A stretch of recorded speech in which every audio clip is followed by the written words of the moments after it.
sa kung saan panahon ng pagmamahalan. Ilang tulog at gising pa, bukas pagsikat ng umaga, malalaman mo na malapit na. Ayan na, ayan na, Pasko na. Lumhin ng diwa ng Pasko, balutin na ang mga regalo, pag-ibig ang ialay mo. Ganyan ang Pasko, pagmamahal sa bawat tao.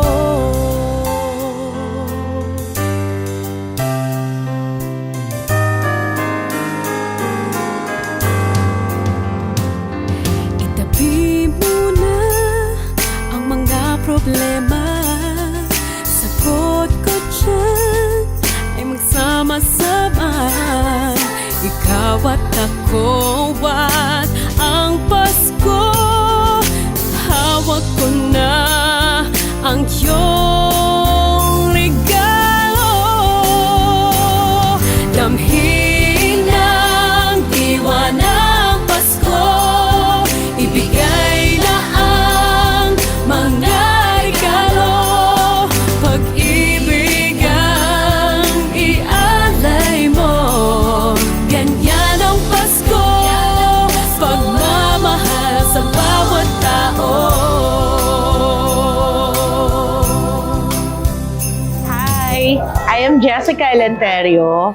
Ang napili ko na i-bless this Christmas is yung Child House. Ako rin last year, na-diagnose ako at nag-undergo ako ng treatment for cancer. So, alam ko kung gaano kahirap ang maging cancer patient. So, nag-chemotherapy ako, nag-radiation ako, nag-brachytherapy din. So, mahirap talaga siya. Pero, ang nakakatuwa ay laging may miracles si God. So, magaling na ako. Eto, masayahin na uli. Active, tapos cute, as always. Gusto kong i-inspire yung mga bata na may sakit na cancer. Pati rin yung iba pa, kasi hindi lang pala mga bata dito sa Child House. Even yung mga adult na may cancer na wala silang capability para magpagamot, nandito sila sa Child House. So, gusto ko silang i-inspire at the same time, bigyan ng hope na laging may Diyos na nakikinig sa lahat ng dasal natin at laging may himala ng kagalingan para sa ating lahat. So, gusto kong makita din ng iba at sana pag meron silang opportunity to help, pwede rin silang mag-help and support Child House. So, Merry Christmas and Happy New Year to everyone. Masdan mo ang mga bata, walang tigilan, ngiti at saya.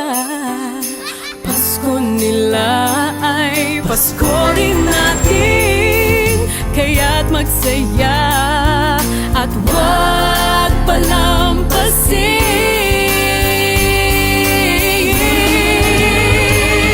Damhin ang diwa ng Pasko, buksan na ang mga regalo, pag-ibig ang ialay mo. Ganyan ang Pasko, ipaalam sa mundo. Ganyan ang Pasko, pagmamahal. Maraming salamat at isa ako sa naimbita dito sa Child House ng mga cancer patient. Sa akin lang, sobrang nalungkot ako nung nakita ko sila. Halos mapaiyak. Ang panalangin ko kasi sa isip ko na huwag mangyari sa mga anak ko yung mga nangyari sa kanila. Napakaswerte namin. Sila, hirap na hirap sila. Habang kami nagpapaka. Naisip ko ngayon, parang ayoko na rin mag-bisyo ng inom. Kaya, simulan na kita ko sila. Sabi sa sarili mo, babago na ako. Ligin ang diwa ng Pasko.